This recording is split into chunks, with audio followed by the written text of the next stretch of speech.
So FTD is frontotemporal degeneration.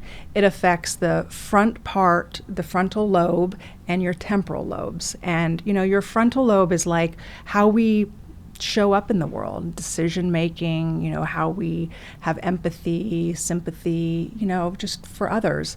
And our temporal lobes, that is communication, that is language, being able to read, comprehension. And it is different to Alzheimer's. So when people always ask me like, does Bruce know who you are? Does he remember you? And I said, yeah, he does, because he has FTD. He doesn't have Alzheimer's.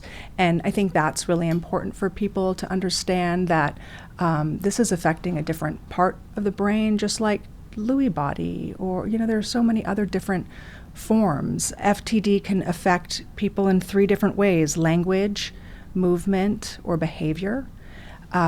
These are like the subtypes of FTD.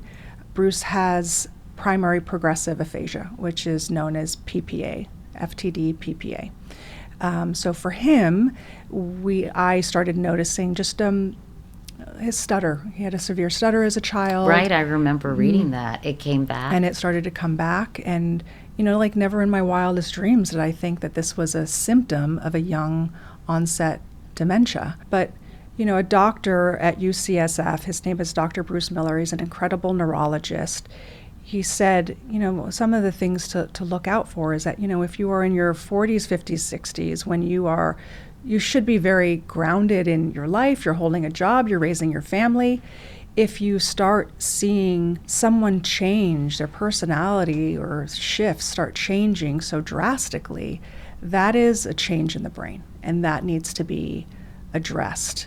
FTD commonly gets misdiagnosed as bipolar, depression, midlife crisis, because what happens is that when people go in to the doctor, they present very well. They're going to pass the Alzheimer's memory test of, you draw the clock, because their memory isn't affected. So it's very gray, this area. And at first I know you were like, wait, what is going on? Is he not gaslighting me, but is he messing with me? This wasn't the person that I married.